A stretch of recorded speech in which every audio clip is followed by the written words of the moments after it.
Well, hello, everyone. Welcome to the TFTuesday Podcast. My name is Zil. We have a very special episode today, and I'm, of course, joined by my co-host, K-Libra. How are you doing, K-Libra? Doing pretty good. I'm very excited about the guest that we have today. I never would have thought I would have been speaking to this person.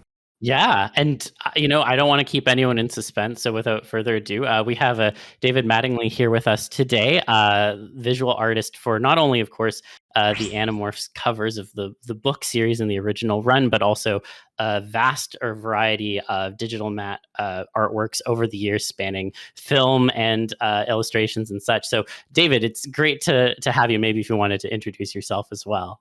Well, thank you, Zil and K-Libra, for having me. I've been a commercial illustrator since I was in my 20s, and round about 2000, I got this call from Scholastic asking if I would be interested in doing the Animorph series. And I think the reason I got the call was there was an art director up there named David Tomasino, and he was interested in getting someone to do these digitally. Mhm. And I think I was the only illustrator he knew who had actually bought a computer. And at that time, I was slowly transiting from working traditionally. I did paintings for 20 years. And then I bought a computer and got one of the earliest copies of Photoshop, which had only one undo and one layer. So it was very much like painting. But it had advantages. You could blur material, you could take outside material and add it to your composition. So I saw the obvious advantages of working digitally. So I was making that transformation, and they brought me into Scholastic and asked if I knew anything about morphing. And actually, I'd never done any morphing before. So this was on a Thursday, and I ordered a copy of Elastic Reality to be overnighted to me. And then I worked all over those 3 days to learn Elastic Reality. And then I delivered the samples to them, and that's basically how I got the job. And there's two covers I didn't do. Actually, there's three covers right at the beginning. One was done by an artist who was actually doing them in 3D. And he was doing them inside of Maya. And anyone who knows the problems of working in 3D, one of the problems he had with doing the morph is you have to have the same number of polygons, and you have to have the polygons targeted to actually form the middle of the transformations. Yes. So they very quickly figured out that this wasn't going to, he wasn't going to be able to deliver the morphs that they were looking for. And then they brought in a painter who did the cover of the girl morphing into a cat. And I thought he did a fine job on that. And then they finally found me, and I did all of those covers. And then I was tied up on another project in California, and I was unable to do two of the covers. Right. So I did something like 49 front covers, not including the megamorphs. So it was probably up to 54 front covers, and then, of course, all the cutbacks and all the supplementary material also. So my involvement with the Animorph series was quite extensive. Once they found out that I could deliver what they were looking for. Oh, that's fantastic. And, I think one of the things that kind of struck me when I was, doing my due diligence and prepping for some of this stuff, first of all, I had a chance to read some of the book that you wrote, which is a very interesting read, and I was really getting a lot out of it. But something that stood out to me as well from just the foreword and the kind of introduction to it was, how you have this very fascinating life story, at least from my perspective, and how that's played into your journey from, where you started to Animorphs and then, of course, beyond. I was really taken by the opening where you talked about matte painting and your interest in that being born from seeing Planets of the Apes, and how that kind of led to you directly reaching out to the lead on matte painting for Star Wars on a whim, and then joining Disney Studios and, working on things like Black Hole and Tron and iRobot. And so I would love to hear a little bit more as to that part of your life and what you found so engaging about being a matte artist in the first place, especially given it was a time in the world where there were very few people who were doing that kind of art form. Right, and producers actually, they actually didn't want you to know there was this person who could do this thing called matte painting. And if you've ever seen Gone with the Wind, Gone with the Wind contains something like 60 matte paintings, but the producers didn't really want you to know that people could paint on glass to extend the plate. Because they felt that people would feel that their film was fake if someone had done it on glass. So even as a small kid, and when the first Planet of the Apes, the one with Charlton Heston, came out, I was, I don't know, something like 12. And my dad took me to see it. And this is a little spoiler alert. At the very end, Charlton Heston is on the beach, and he discovers the Statue of Liberty sticking up out of the ground, and it's fallen into the surf. And as a kid, I asked my dad, how did they do that? And he said, "Oh, I think that's a miniature." And this was back in the day where the only way to see it again was to go back to the theater, watch the whole movie again, and then watch that shot. I mean, today you can watch it over and over again on videotape or DVD or whatever. So for years, I didn't know exactly how that was done. But I grew up in Fort Collins, Colorado, which at the time was like 15,000 people. So I didn't have a lot of resources in terms of, how was this thing done? And then I was in Denver, and I got a copy of a book called The Art and Science of Visual Effects by Raymond Fielding. And he talked about how you did matte paintings. And then it was like, that's it. That's how they did that. That was a matte painting. And of course, they didn't have a credit for the guy.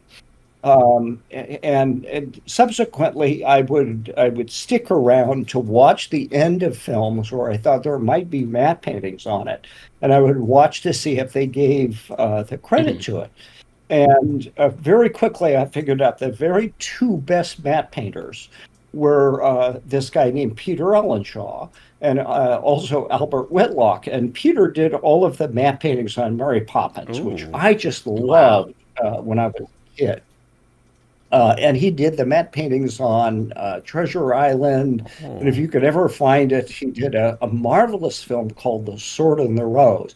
This is a very good motion picture, but his work on the film is really astounding. So, I then would follow the career of these two guys, Peter Ellenshaw and Al Whitlock. And, whenever I saw a film that had their name on it, I would know that those would have these spectacular matte paintings on it. And I still think when you look back at analog matte painters, those two guys may have been the best people who ever worked in the field.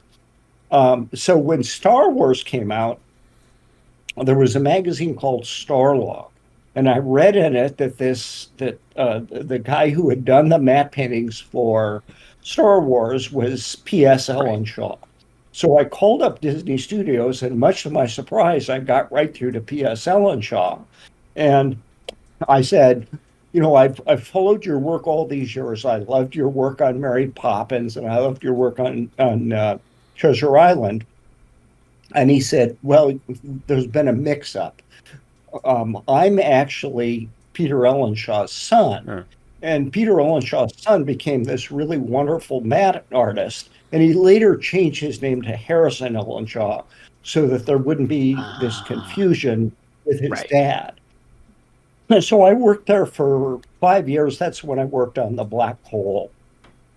And during that time, I was doing cover work. And I discovered that I really liked cover work much more then I liked working in the studio at Disney Productions. And then I was doing work for a company called Del Rey Books. And they were very interested in me moving to New York. So they gave me a contract for 2 years that would just cover so that I wouldn't be living in poverty when I moved to Yes, New please. York, and guaranteed that I would have 24 covers during that time. So that's how I ended up in New York, and I've subsequently gone back to work on a couple of productions for Harrison. I worked on Dick Tracy for him. And then I moved to New Zealand for a time to work on Mhm. iRobot. But by the time iRobot rolled around, everything was being done Right. digitally. So but with Dick Tracy, we're still painting on glass to do the matte paintings. Wow. And I imagine that, like, going from the painting on glass to like the fully digital element was quite the interesting sort of transition to both live through and also like have to work through. Did you find that the transition from going from one medium to the other was challenging, or was it something that you found actually had a number of benefits to it, in terms of like your workflow?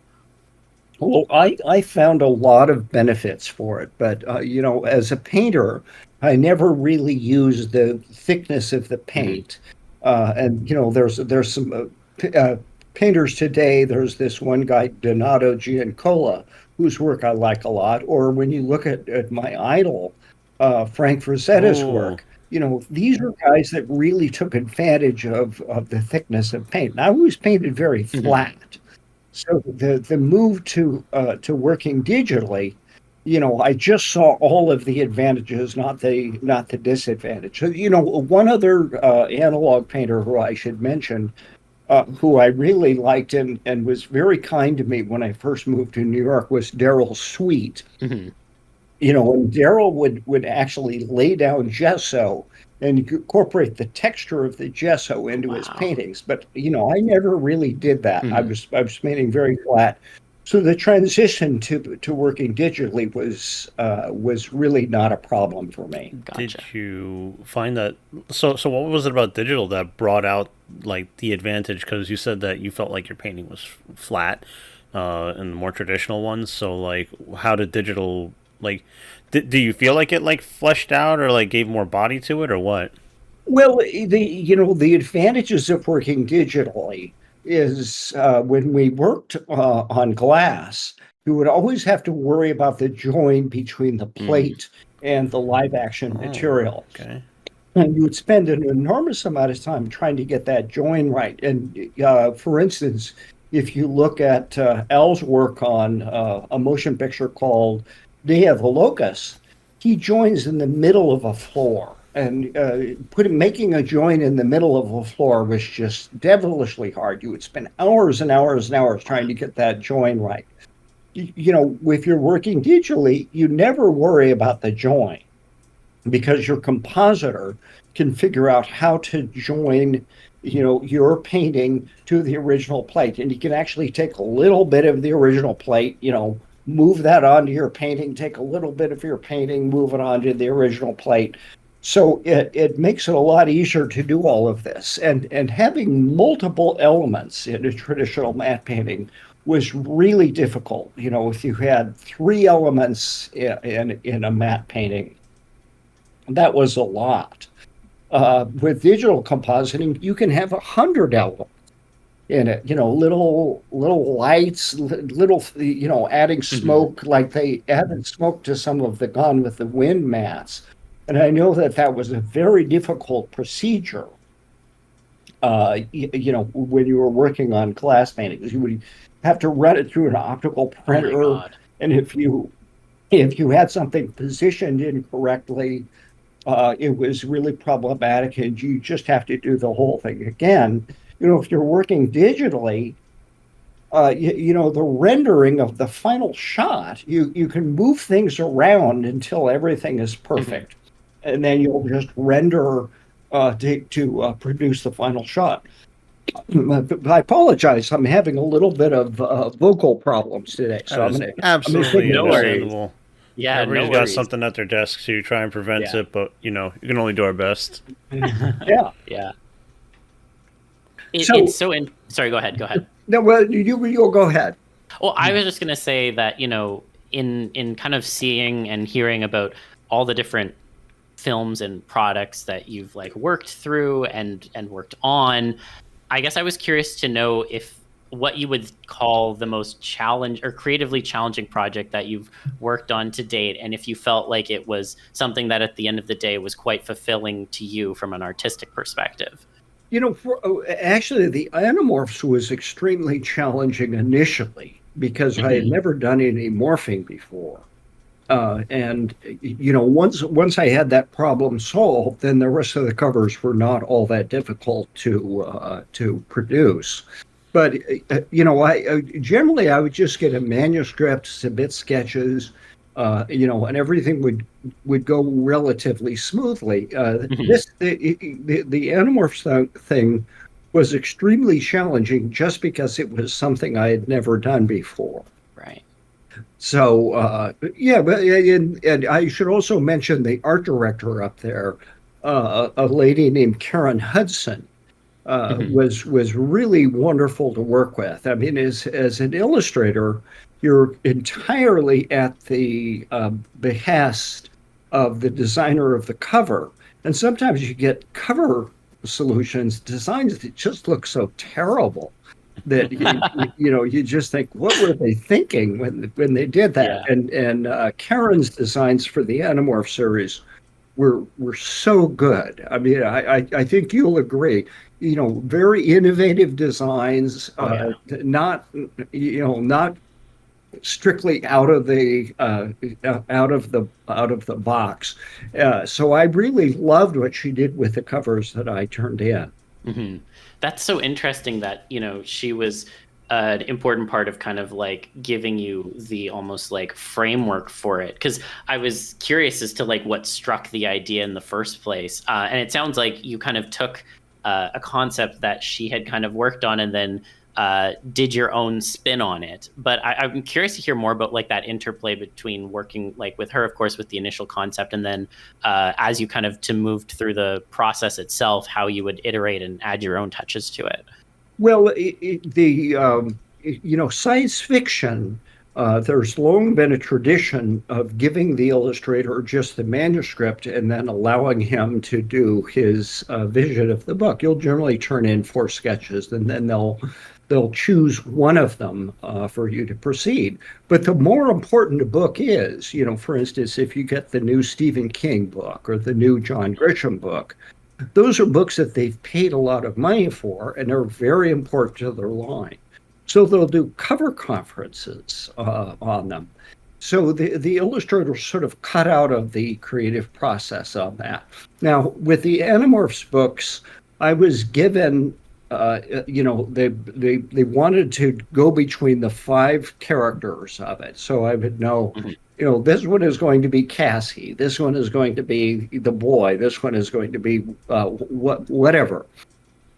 And I would also know what animal was going to be done. So, within the restrictions of that, I have to figure out, a creative way to move from, the kid who was the model for it, and then into the animal. And then they would always give me the inside cover. So I had to figure out how to position the animal so that they could cut a little hole in the cover, and then when you open it up, it would reveal the larger scene. Mm-hmm. Yeah, I know that one of the ones that always stood out on that one, and I think this is one that you have displayed on your website. There's the one where it's the lobster transformation, and then you open the cover and it's the kid in I think it's like a store, a grocery store or something. That kind of interplay is so interesting to me, and I didn't realize that was something that like also was kind of like, okay, this is how we're going to do it, so try and figure it out from there, basically. So that's really interesting to me. Yeah, I wouldn't generally be given the entire books. I would be given a cover concept, and then I would work from there. But there was a lot of freedom.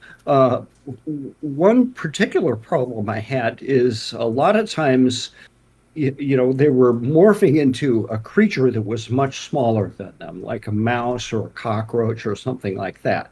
If Right. the creature was about of equal size to them, then the morph was considerably easier to figure out. But, obviously, if you're morphing into a mouse, you can't have a girl on the cover and then a mouse the same size. So my solution was to make it appear that the creature was coming forward as the morph occurred. And I think on the seventh cover, I had the boy morphing into a fly, and a fly obviously is tiny.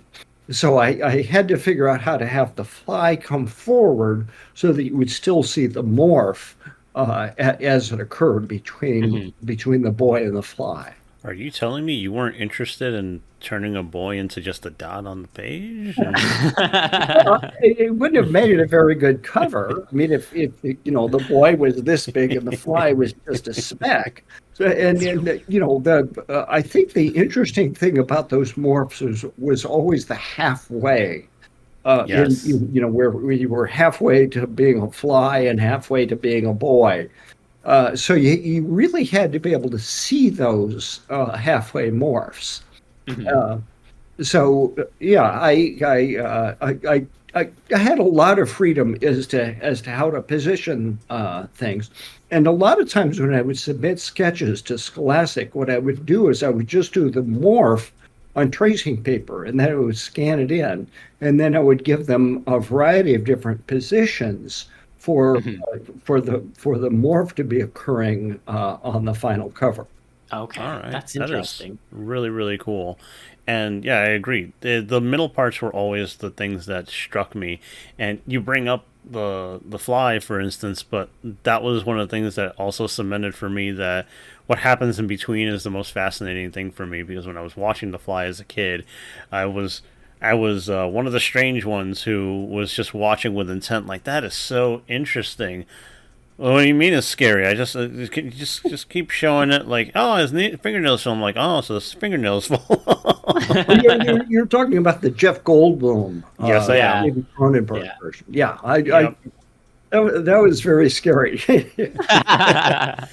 I don't know what it was, man, but I saw that and I wondered, well, what else could you do with this sort of thing? Maybe not necessarily Yeah. somebody falling apart, but what else could you do?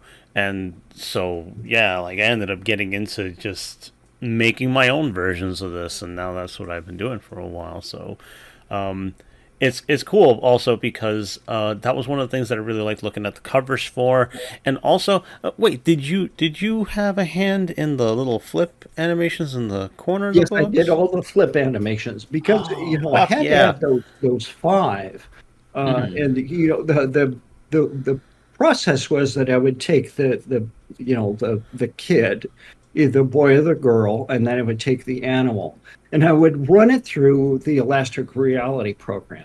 And Right. the elastic reality program gave you a lot of smearing and tearing Mhm.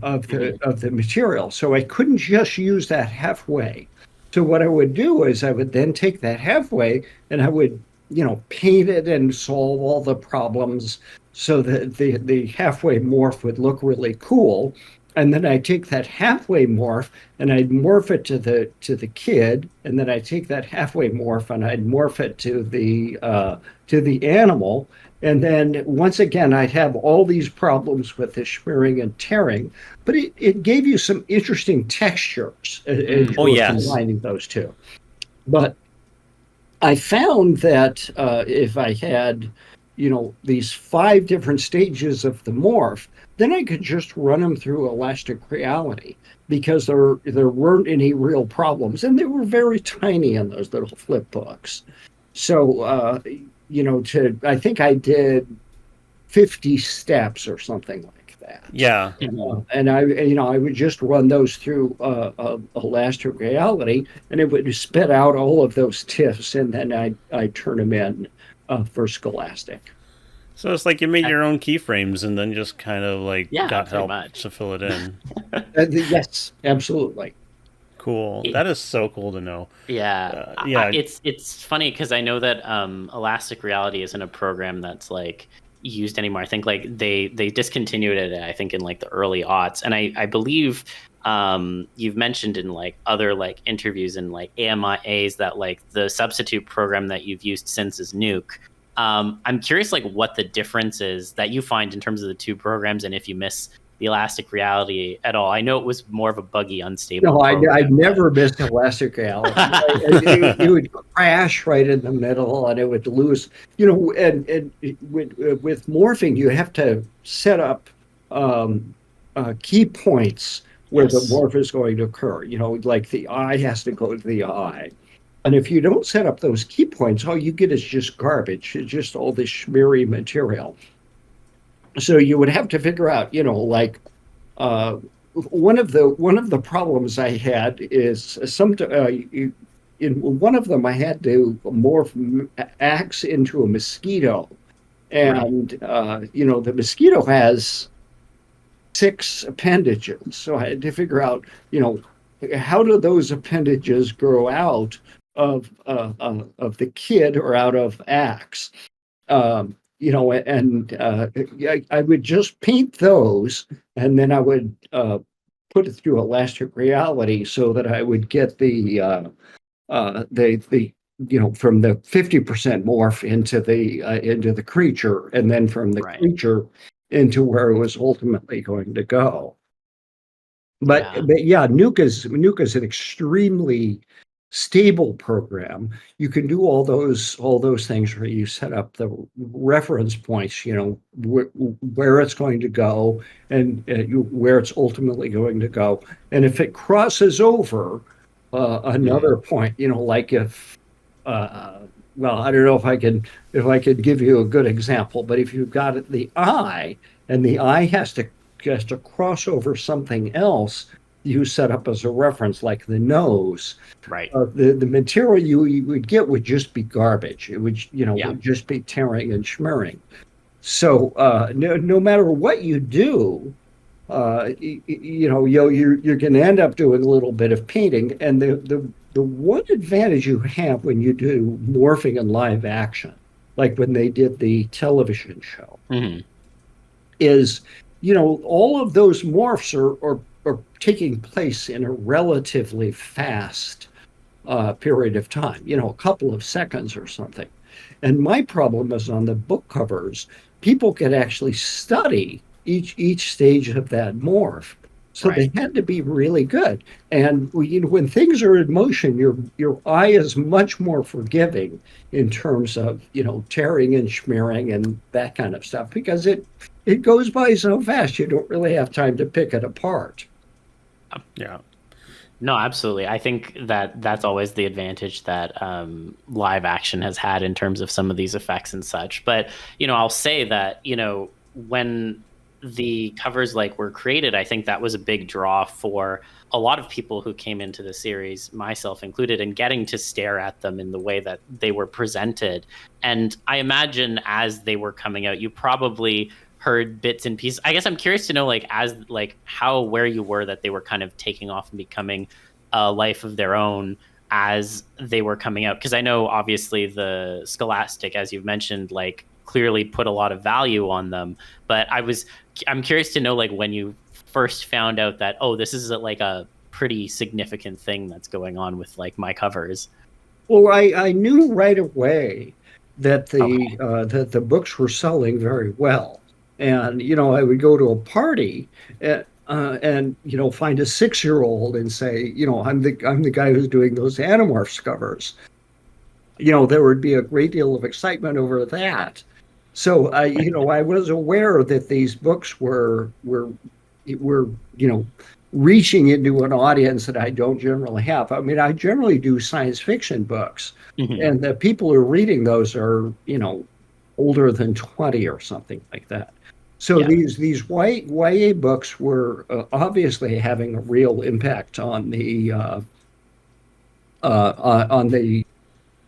on these. And then I also teach at Pratt and School of Visual Arts, Right. and the kids who were 6 when I did those covers are now my students.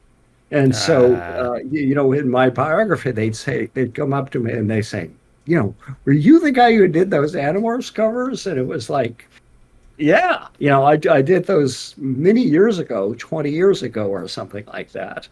But yeah, I mean, it's funny. And I also have a poster business on Etsy where you oh, can go and you can buy all of the covers I did. And, periodically people ask about the covers, the other covers, those few that I didn't do. And I've always got to say, well, I didn't do those, so I can't sell them. But yeah, you can buy a sign numbered print of any of those Animorphs covers on Etsy if you just go ahead and my store is called Animorphs Artist. Hmm. awesome. Oh yeah, go buy it, people. Go buy Yes. one. Buy one, just It's, one. If everybody buys one, that would be very nice too. Yeah, no, I agree. And, I think one of the coolest things, again, especially as someone whose art output has focused so much on marrying real life photography and images with digital painting and such, I don't think I'd ever say I'm anywhere close to the level of being a digital matte artist. But, I think something that's really cool about that to me is how software over the years has really influenced the output of those products in particular. And I know we've talked just about Elastic Reality and Nuke, but even things like Photoshop and After Effects, like you mentioned at the top, Photoshop used to only have like one layer and one undo button. Now there's so many additional things that come with it. So I guess I was curious to know as to how you felt about that kind of shifting and evolving set of tools that you've had at kind of your disposal over the years and how that's affected your art process as well. Well, let me answer your first question Hmm. about how I feel about that. I think every generation loses a little bit as these advances come about. When you look at some of these great portrait artists, and I particularly love Velasquez's work, and I particularly love Sargent's work. But Hmm. these guys didn't have any of these digital tools. I mean, Sargent was just at the cusp of photography. But, in the old days, if you wanted a picture of yourself, you had to hire someone, like Velasquez or any of the traveling portrait artists who were coming around. And these guys became very, very good at this because there was no other option. You had to learn to paint like these great portrait artists did. Then when Hmm. photography came around, if you wanted a picture of yourself, you just had to, take a picture. So a lot of these really great dedicated portrait artists were sort of lost. And every generation has its own challenges. As we moved into the digital age, a lot of these really bravura analog painters were lost. And there's a whole generation of young artists coming around that, unless they've made the decision that they're not going to work digitally at all, all of those tools that were so valuable and so hard to acquire, all of those abilities that were so hard Hmm. to acquire, have been Right. lost. And I think your generation is going to have the onslaught of AI. Hmm. And what will be the artist's place in a world where AI can generate an image, a really high quality image, uh, Hmm. with a verbal description of it. So, every generation has its own solutions to these problems. I was very grateful that I had 20 years of painting analog paintings, just in acrylic and gouache and all that. And as I've gotten a little older, I'm returning to painting analog. I paint with a really wonderful painter named Stephen Assell. Hmm. And Steve has never made the transition to digital painting because he has worked all of his life to develop these talents, the ability to draw, the ability to paint. When you look at his paintings, and there's all these wonderful colors in the skin tones. And I am concerned that with young artists who are working only digitally, a lot of these talents that you develop that are hard to acquire as an analog artist are going to be lost. But, like I said, every generation has its own challenges. And, the thing that is going to be challenging you guys is AI. I mean, AI is going to be a real world stopper. And what is going to be an artist's position in society in a world where anyone can generate an image? May I add to your points in conversation on that? Sure. So I've discussed this kind of thing a lot with Zil because of what you said, that it's an existential threat for a lot of us, Yeah.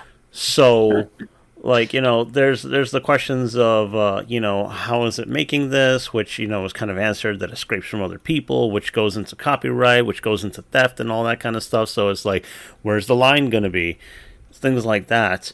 But in terms of the creative process and analog and digital, when I really decided that I wanted to get serious about art, it was because I saw an ad on the side of a bus on the way home from college, and I saw that it was a very sketchy graphic depiction. It was like a fashion sort of ad, but it was definitely rough concept sketch thing, but that took up the entire side of the bus, and I found it fascinating because of the effect that it had on me and what you could express without very clean imagery, and so that made me want to try to express things similarly. And of course that comes from, traditional mediums. Now, the concern with traditional mediums for me was I would have to buy it over and over again. Oh, where do I buy these things? Digital was able to bridge the gap for me in terms of materials to use. That's really what it was for the most part. But then I ended up wanting to make it look more analog. So the funny thing is, at least the way I use it, and I'm not sure how a lot of people really like to do it, but you can find a number of people online, if you look hard enough, that they like to have that sort of grit, in their digital work. There's a few sides to all this, but there's a very large side that values very clean work, the kind of thing that you could only really get in digital, with vector lines and and filling in things absolutely perfectly. And I always really enjoyed a little bit of the grit. I even had an art professor who encouraged us to never fully clean up your drawing, because those little imperfections are supposed to be marks of your journey, to the completion of it. I guess what I'm getting at is, in terms of our generation and what it's facing, it's definitely a load of challenges, because some people will look at digital art, and I think one of the reasons that people look at AI image generation the way they do is because you have these art programs, and then it makes it seem like some people can just inherently push some buttons and stroke with the stylus and make real art. Oh, but I can't do that. But now I can do it by throwing words in a prompter. So it feels like a lot of people were missing the point between raising the floor, which, for instance, in the program I like to use, Clip Studio, you can take, for instance, a 3D model, you could change the lighting, the proportions, and everything, you could pose it, and you could draw right over it if you want to. That raises the floor a lot for people, but even that's not enough. I think a lot of people are looking for shortcuts because this takes so much time and effort, and it's kind of sad to see that a lot of people are missing the point of that right now, which is going to be another challenge when maybe they realize that this stuff doesn't really work, for what you really want it to be. Mm-hmm. Thank you for listening. Yeah. No, I think to that point as well, I think, and I think this builds on something you've said, David, as well. When those skills are lost, there's definitely something of value that's kind of being lost as well. And part of the journey of being an artist is the challenges that you have to overcome along the way. Just like you described in how, like, there were issues with, doing the plates when you're doing it traditionally versus like, oh, well, now I don't have to worry about that with digital, but there's other things I have to work through, be it, a morphing software or whatever. And I think that a lot of the times it is that challenge that has to be overcome that makes the artist who they are. And if you're, obviously it's good to reduce barriers, but the impact it can have is very different. And so I guess the question I'd like to kind of ask about that is, in terms of how you conceptualize your art in this sort of ever evolving space, do you ever have any sort of like concerns as to how you'll fit in? Or I guess, like, broadly speaking, how do you feel you can continue to position yourself as an artist within that ever-changing space? Well, I'm getting older. I'm 67 now. So a lot of these problems that will be encountered by younger artists are not going to be encountered by me. And I have a close friend, a guy named Barclay Shaw, and Barclay and our careers pretty much paralleled each other, and we always say to each other how grateful we are that our career occurred, when it did. I mean, the really the important part of my career was in the 80s, 90s, 2000s. And people just aren't reading as much as they used to. They aren't reading science fiction as much. Book companies are really struggling, and so I'm very grateful that the period of my career where these cover illustrations were really valued occurred when it did. But there's going to be different venues for artists that will occur. I mean, the one thing that I always think back to is we went through this period of time where it was very easy for people to do their own design. Right. Like if you were doing a self-published book or whatever, you would just have your nephew do the design for it. Well, why would you pay $1,000 or $500 to hire a professional designer when they've got a copy of whatever Illustrator or whatever? Yeah. And then when you looked at the products of these non-professional designers as opposed to the great designers who had worked on books previously, there was no comparison. And I still suspect, an awful lot of the work of illustrators is going to, go to Mid-Journey. But then people will encounter how terrible those images look as compared to the stuff that a professional illustrator would do for you. But, an awful lot of that work is just, like one of the marketplaces for artists in the past would be illustrations like for the New York Times. And those were really well paid. But, if the Times can go into Mid-Journey and just type in, Taylor Swift, eating some tomatoes or something like that, they'll get an image and it's probably good enough for them. Yeah. Then you don't have to hire a professional illustrator to do it. So a lot of these marketplaces are going to disappear as these AI image generators get better and better. But, every generation has to figure out, where are we going to position ourselves so that we get work? I think about romance illustrators. In the 80s and 90s, those were among the best paid illustrators in the market. They were getting $7,000 or $8,000 for a cover, and there was this one guy, Pino, who was an extraordinary painter. And he was producing, I don't know, 10 covers a month.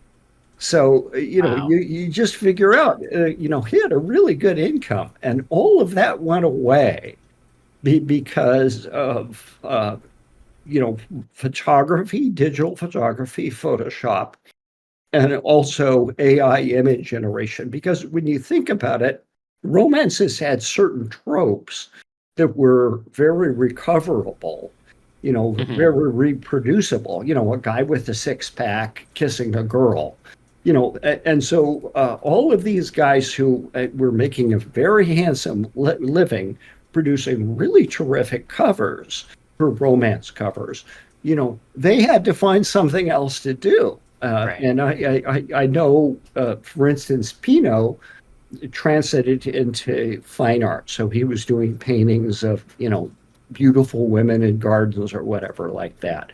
So he managed to find a landing place for himself, but it wasn't the same as he was doing. Now, are the new covers of the photography of the model, kissing a girl with a sick pack as good as the covers that Pino was doing? I don't think so. I mean, I loved his covers. They were beautiful. He had really mastered the art of how to get some of this stuff down. But it was good enough for them. And so that marketplace went south. It's kind of it's interesting you kind of position it that way, because I think sometimes, at least, and I'm speaking more for myself, but also I think like me and Libra are on the same page about this.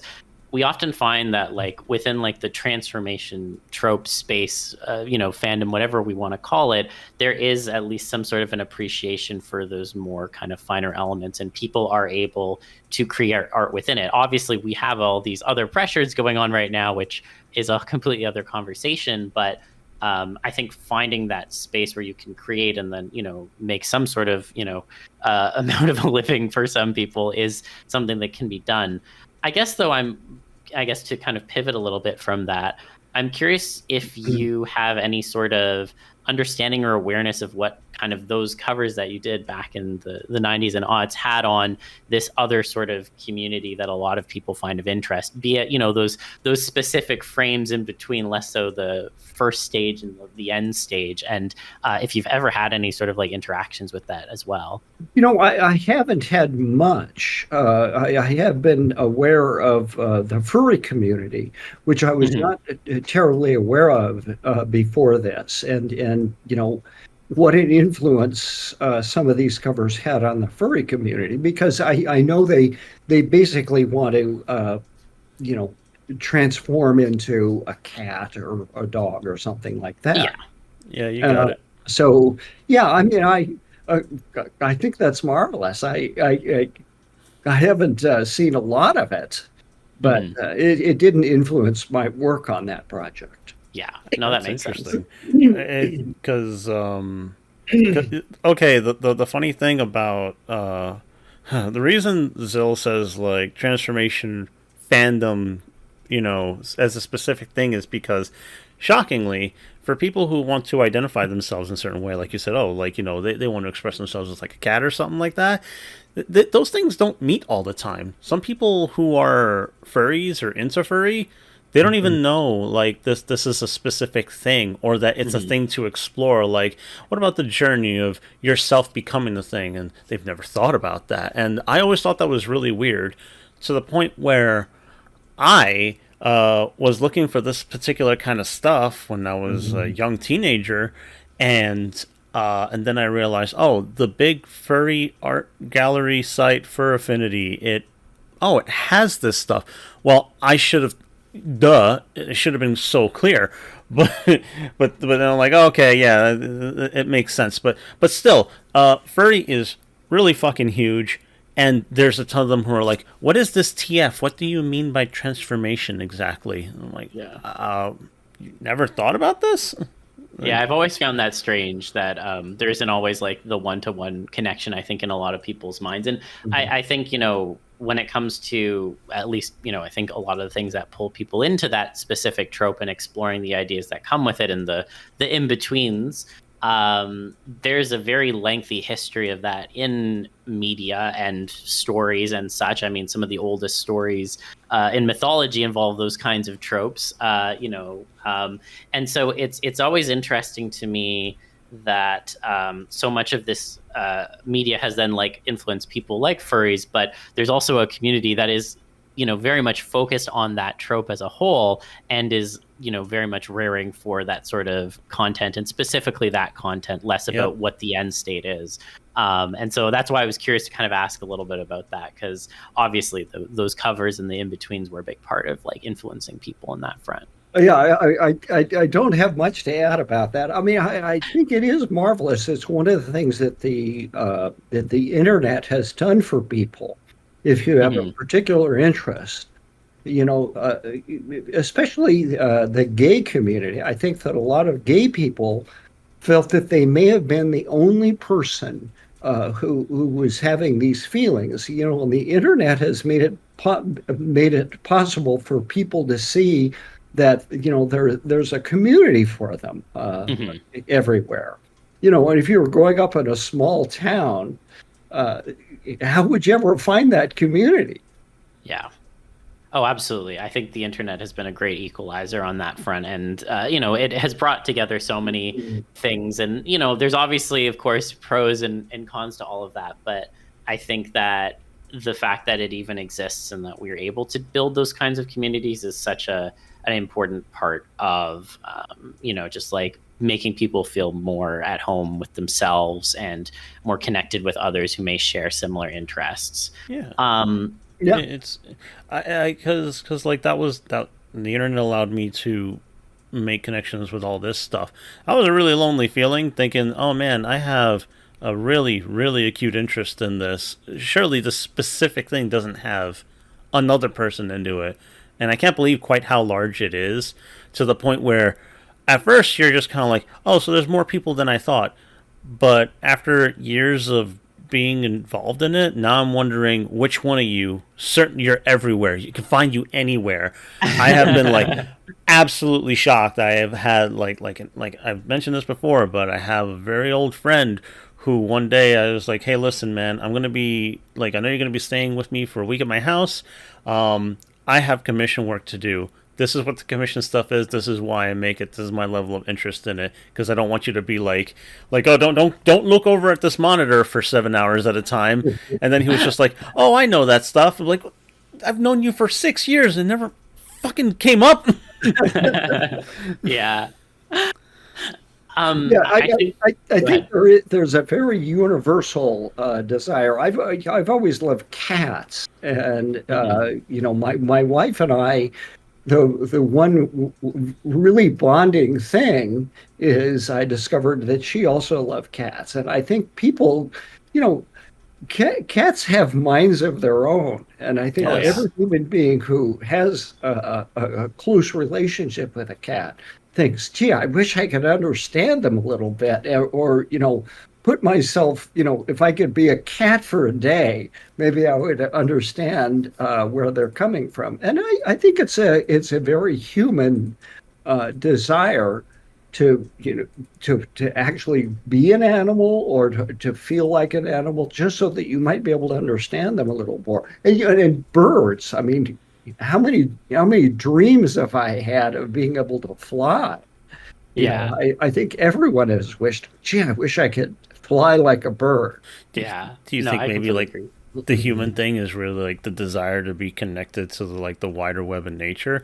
Because I've also said several times on this show that there are many people who just wish they weren't really human, but that's because there's this really strange idea that people aren't part of the animal kingdom, that we are devoid of certain things like instincts. Even some people actually think, oh, humans don't have instincts. That's like, yeah, there has been a separation, and I think there's like a craving, and then it kind of like becomes something that people don't understand, because they don't realize that, yeah, we're in the web. We may be at the top of it, but we're like in the center, whatever. The point is that we're dominating the planet right now, and it's like, yeah, we're still in it. We're still flesh. We're still blood. We still need to go and search food. We still get scared of the same things. We need shelters and all this kind of stuff. So I like to think that we yearn for that connection. And it's even why like Central Park exists, because it was designed with the idea that you need to be able to get away from the city.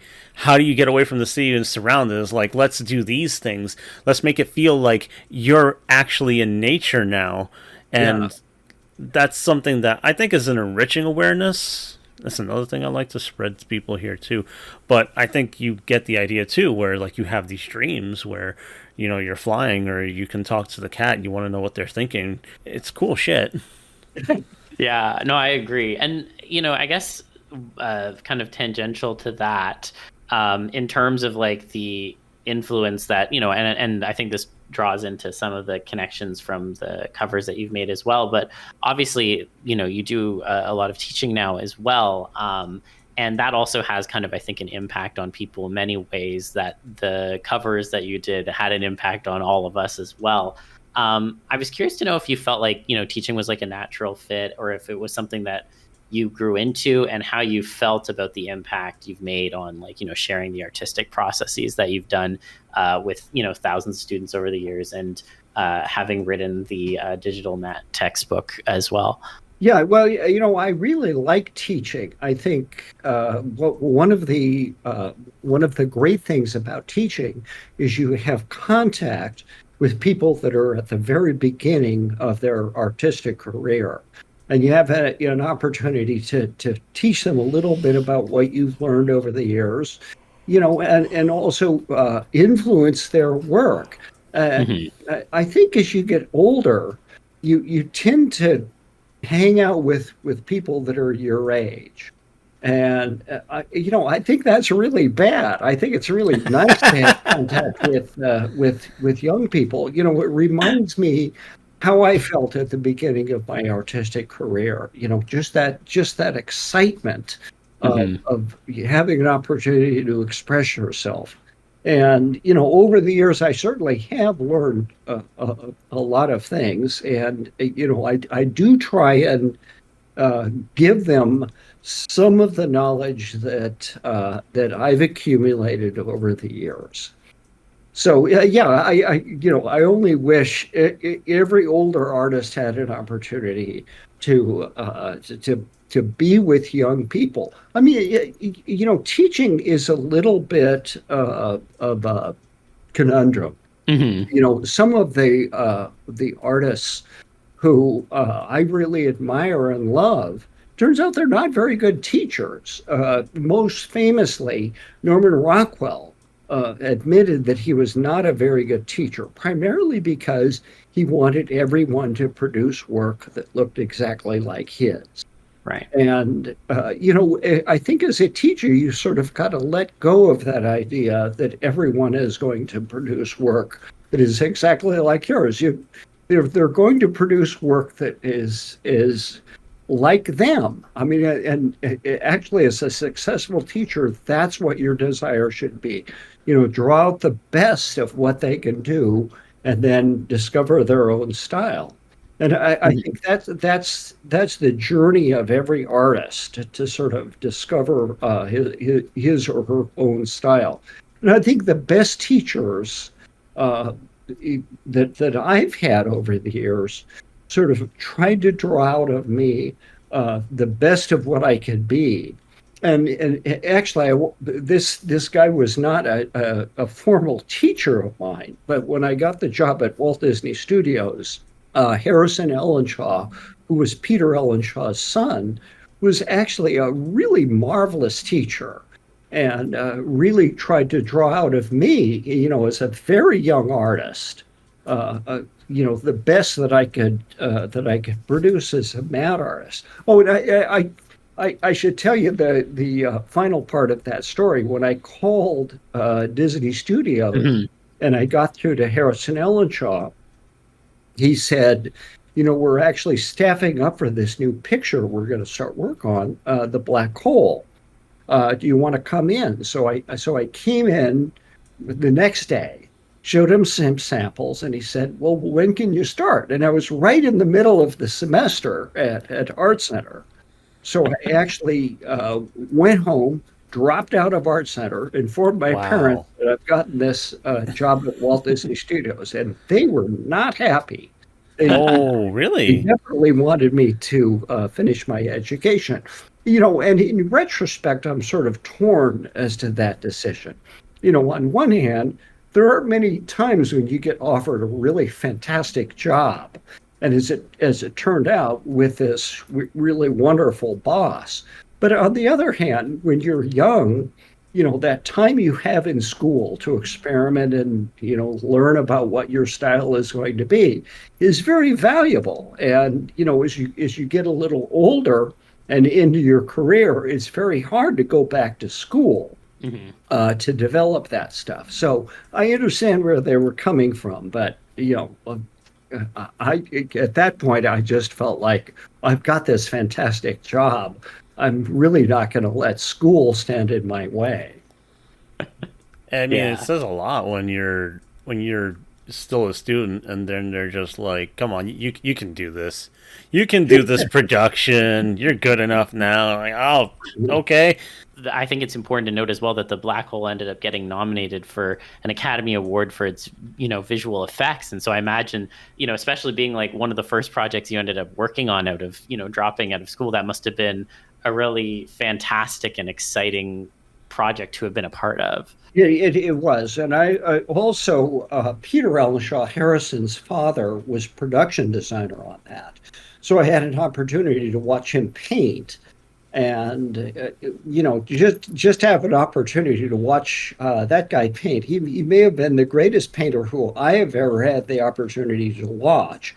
He's passed away since, but he was really one of the greatest painters who I have ever run across. And I was just lucky to fall into that circumstance, to have the opportunity to work with him and to watch him paint. Yeah, that is so cool. Oh man! I mean, likewise, I don't know. You're now in that position where it's just like, oh shit, you're one of like the coolest artists I've ever met. Oh my god. Yeah. No, I concur. I mean, I wouldn't do the art that I do if I hadn't seen those covers back in the day when I was much younger. So I think that, like you said, each generation has, its own challenges, but each generation also has those people who directly influence the trajectories of younger artists. And I think that's an important thing to note as well, because I definitely think that you've had that impact on a lot of artists as well. Well, thank you. I really appreciate that. Yeah, if it's heartening at all, despite like the ease of technology and the way that a lot of people seem to be like steering toward, the ease of creation and all that. It's there are so many who, when they're trying to learn about this and they want to make it themselves, they end up finding that they want to make it just like that, which means that some people will deliberately put limits on themselves or seek to replicate it, if not just do it the way you did it, and like your peers and people you looked up to did it. And like, I mean, it's even shown in video games. In video games lately, there are a lot of very popular, very well-received games that look like stuff that came out when 3D was new in video games. It looks like it. It has the same kind of frame rate. It has like the same sort of like drawbacks, limitations, and imperfections from the animation to the sound. And people are like, "We love this." So like, I don't think it can ever really go away, because that's an expression that I think people know how to communicate. And since AI isn't really AI either, is a learning model. If it was AI, we have created life. True AI is just creating life. True. That's true. But like, they like that is still there. I mean, if that helps you at all, we're in that place. And I think people who like good things, as like a flat statement that is, people who like good things, I think will eventually catch on. And hey, I like to think still that it'll become a novelty that people would enjoy, like, oh my, this was made by a human? I must have one. Well, when you mentioned video games, when I was working my professional career, there were no jobs at all in video games, and now there's thousands of jobs in that. Movies were very restricted as to what they could visualize. Now with digital compositing, if you can see it in your mind's eye, you can create it. I mean, look at the latest Doctor Strange film. All of that stuff would just have been impossible to do before digital effects. Or look at The Matrix, Oh yeah.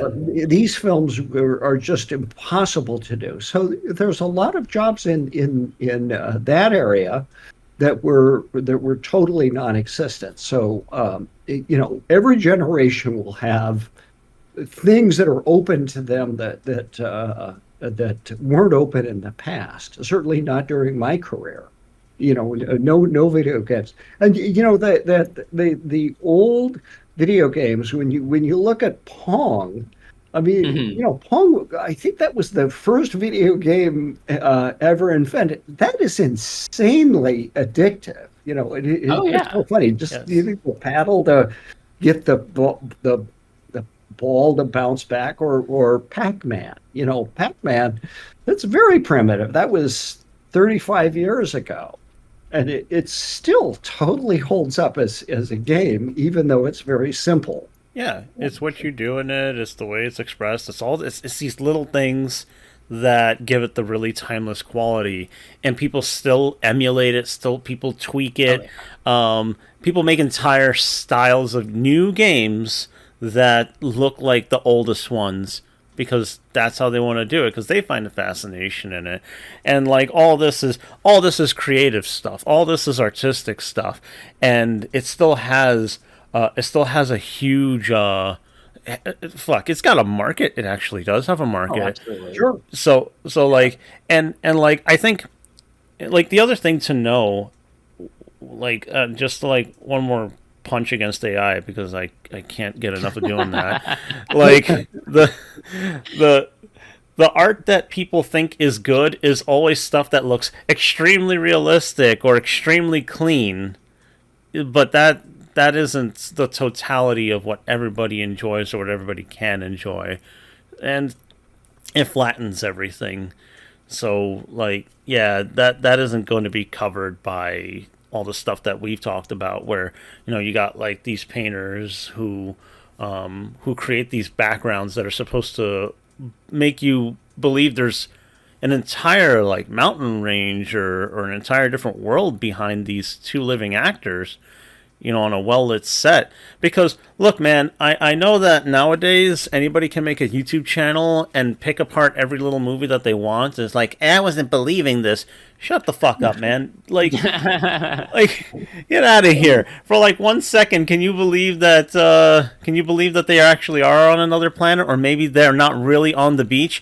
Oh, I could tell. Maybe you can, but shut up. Like, come on, man. Also, sometimes it's just beautiful. Like, I watched the Next Generation a few years ago, and like, I noticed the matte paintings, and I know that they also tried to incorporate effects with like things moving within the space. Oh yeah. Which, like, whoa. And I'm just like, those are beautiful. This is amazing to look at, So there's always value in that. I think that's not really going to go away. At least it'll go down like really fighting before people, like, whatever. It's like a horseshoe thing. Blah. Yeah. Thank you. I always think that if you're analyzing the visual effects, you're probably not caught up in the story. I mean, the best example of that is James Cameron's Terminator 1. They didn't have much money, and the visual effects are, they're flat out terrible. Who cares? I mean, the story is so compelling that when you see these visual effects that don't look so good, it's like, get on with the story. I mean, how many pictures have we now seen where the visual effects are just perfect, but the story is not compelling? Who cares if the visual effects are perfect? If you're not caught up in the story. I had a teacher who talked about the Gladiator movie with Russell Crowe, and that was produced like in 2000. And he was saying, "Oh, the visual effects are terrible in that." And it's like, which visual effect are you talking about that it was terrible in that? I mean, I looked at the movie. Number one, I was so caught up in the story. There was like whatever little problems you could find with the visual effects, you've got to overlook with that because you're so caught up in it. But, like when the tiger comes up to confront Russell Crowe. Well, they're not going to have Russell Crowe with a real tiger in there. I mean, that had to be generated somehow. Yeah. It looked pretty good to me. I really do think that if you're picking apart the visual effects, it's because the movie is not good enough for you to be totally caught up. Yeah. No, I would agree with that. Yeah, we even had a guest, remember Zil, Lemon Font, who Oh, yes. who makes like all these kinds of stories, and he said you can flub the art, but you can't flub the writing, and you're just laying down more validation to that. So Lemon Font, if you're listening, see, you're onto it. That's why your shit's good. No, I agree. I just read a book by Ed Zwick, who directed The Siege. He directed Glory. Oh, yeah. And I mean, he's a director who I've always enjoyed his movies, and it's incredibly honest. And he was talking about the same thing, that movies can be screwed up in so many ways, but the one thing, if you don't have a good screenplay, you're never going to have a good movie. I mean, you can have a good screenplay and screw it up, but you can't have a bad screenplay and make it wonderful through the direction and production design and all that. So I was impressed by the honesty of him working with actors and having to raise money for all of his movies. It was really a marvelous book. I think it just recently came out, and I can highly recommend that if you're interested in Hollywood stuff. Yeah. No, definitely, that's something I want to check out. So, like Zil, actually, like you tell me, because both of us, Zil and I know that that American Werewolf in London in this fandom is put on a major pedestal because they love the effects of the transformation scene. And so every time something new comes out, especially if it's only CGI or something, people are quick to say, I wish we had practical effects again. But nobody talks about the movie beyond that. Nobody talks about like the way it did like dry humor and horror. Nobody really talks about like things in the movie. They only talk about that. It's like, that is one of my favorite films. Can you tell me something else about it? And it's like a weird inverse, and it makes me so uncomfortable because then, for instance, Cursed, Wes Craven's Cursed, that movie, I remember seeing the werewolf, and I'm like, okay, this is pretty cool. And then the surrounding movie was like, was really entertaining. And it's funny because if you bring that one up, people will probably be like, it was fine. The transformation scene was fine. I'm like, but the movie was fun. Yeah. The movie was fun. Come on, guys. I think every fandom has its portion of somewhat myopic folks. Sorry, I always recommend to my students to look at John Carpenter's The Thing. Oh, yes. Because that was, there are no digital effects on that. Everything is practical. And one of the things that is so marvelous about that movie is, when they have scenes with the actors working against just green screen. Admittedly, there was probably 25 guys with, dowels and everything to move all of the appendages of the creature. But on the set, the actors had something to react to. And I think one of the problems with digital effects, and the reason you sometimes get poor performances, is, the poor actor, it's like, look over there, there's going to be a monster. And, the guy has to go, oh, here comes a monster. And, I'm always amazed when actors actually can give a performance when they have nothing to react to.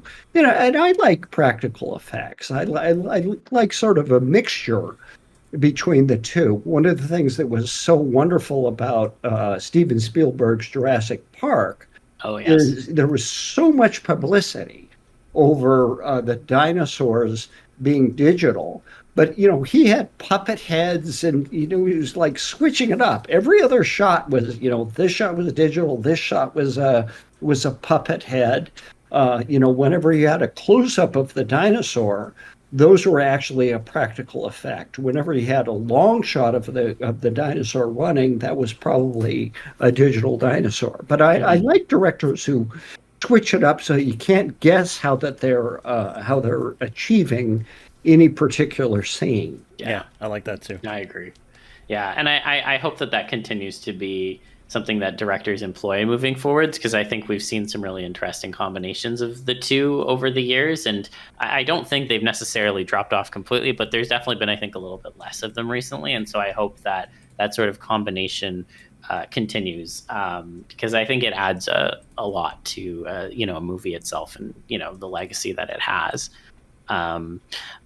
I guess I was curious to ask you or pick your brain on one thing. Sure. As someone who has been in the space for a long time in terms of digital matte painting, I'm curious if you have any sort of advice or thoughts for folks who are creating art of a similar nature and are trying to create something that's like artistically fulfilling at the end of the day for themselves. And if you have any suggestions or advice, I guess, broadly on that sort of thing. My probably my main piece of advice was to get away from the digital and do analog painting. Go out, do plein air painting. Hire a model or find a group that works from the live model, that you don't constantly work from photography. The great story about this is on Jurassic Park, when they found that they could actually do digital dinosaurs. They faced the dilemma: was it easier to hire artists who knew about animation, or was it easier to find people who were more familiar with the computer? And it turned out it was much easier to teach animators the computer than it was to teach animation to people who are familiar with the computer. Animation is really hard to pick up, knowledge of how things move, and knowledge of how light falls on skin.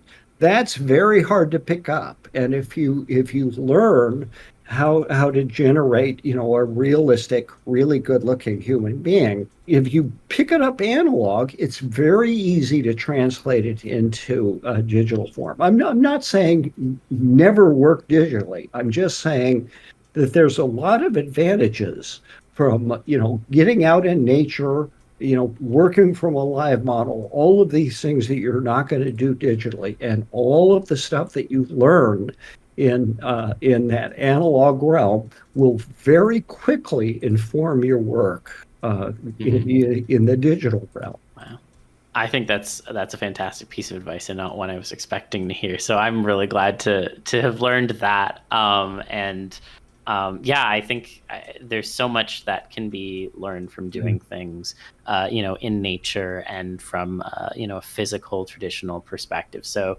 I think that's a really great piece of advice. I didn't have any other questions. I don't know, Libra, if you had any other questions you wanted to ask. Yeah, man. Is there anything that you have pursued just for you? Like, what's art like for you these days? Do you feel like it's really mostly channeled into teaching people? Do you still like doing a lot of things for yourself? I see that, you got a bunch of comic book and sci-fi stuff on yours. I got my own stuff here and around me. So I mean that usually, I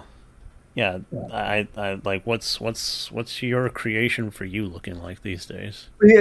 Creation for me is when I just paint from a live model, and I've for all of my professional career I worked from photography. And I've come to appreciate the difference between painting from a live model and painting from photography. And this has come relatively late. I always thought, gee, we got a photograph. Why do I need to paint from a live model? Right. But so many of the artists who I admired, I'm particularly intrigued by Sargent's work.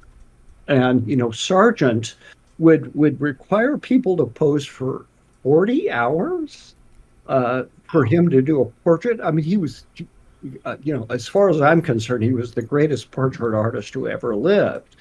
But, just imagine today saying to a CEO, oh, you got to pose 40 hours for me. I mean, nobody's going to do that. But he lived in a different time.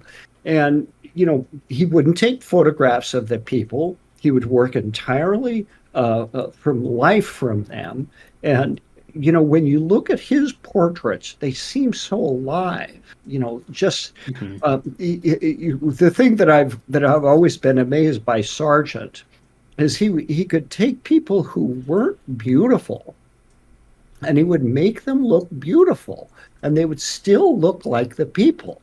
A lot of people, if they're going to flatter you in a portrait, it no longer actually looks like you. But Sargent had this magic touch where he could make everybody look great. And I think part of that came from him working from the live person rather than photography. Maybe that has something to say about how when people make things, they really do their best to copy it. So if a photo doesn't have that life in it, no, it doesn't. That's because we're copying the photo. So maybe it's that little distinction, but that is absolutely. When you work from a live model, it's like the model will turn a little bit. They'll have their arm in a slightly different position, and you've got to make some decisions as to where you're going to get them. The photograph is just absolutely still.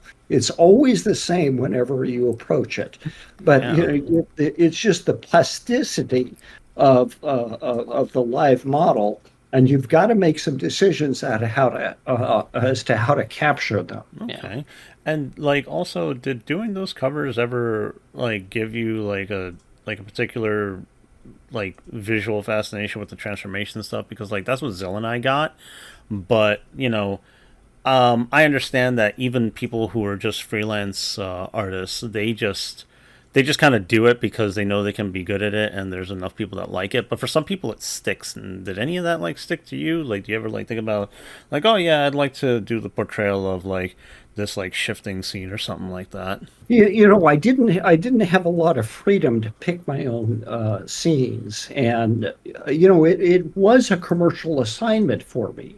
When I first got it. And I became aware of how important it was to people as time went on. But, when I initially got it, it was a book cover like any other for me. And I've done something like 2,000 book covers in my career.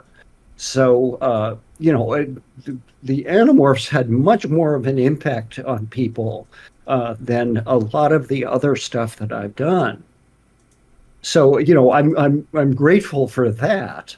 But no, I never sat down and thought, gee, I'd love to do some transformational artwork. All right. Yeah, I just wondered about that. Again, it's I've made a lot of friends. I met a lot of people. And there were some people who were like, oh, what is this very particular thing that you do? And then I tell them a bit about it, and they're yeah, I guess I'll try it once. And then before I know it, they're doing it on their own for fun. Yeah. They're like, oh, look, I made this. I'm like, oh, okay. Didn't ask you, but cool. And now it's a thing for them. Well, it's the drive to express yourself, as an artist. And I think ideally, when you have the mesh of the artist's desire to express themselves, to produce something meaningful to them, that's where you get the best work from our artists. I'm always surprised. I've occasionally asked artists who I really admire whether they like science fiction, and it's like, I never read science fiction. And it's like, well, if you have no interest in it, how could you be satisfied with the work that you do in that arena? Yeah.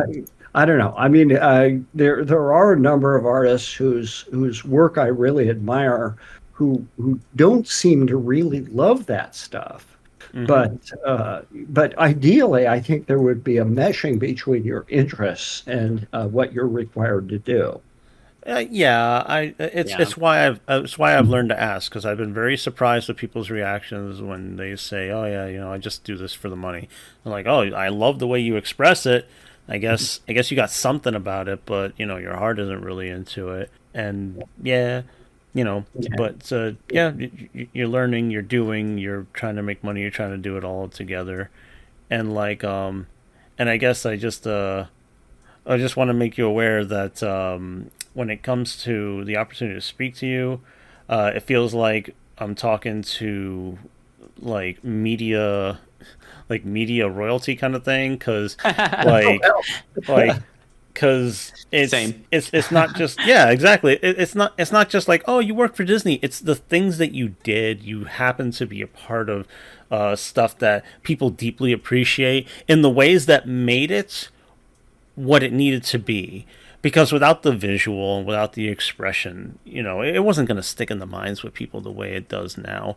And I think it's also really good to point out that Zil specifically was really heartened to know that that your approaches kind of mesh, because I know that Zil has kind of like trouble reconciling with some of the stuff about his own work, but like same struggle, between the two of you in some ways, and I think that's cool to see. And I'm glad that you decided to talk to us and express some of that, because now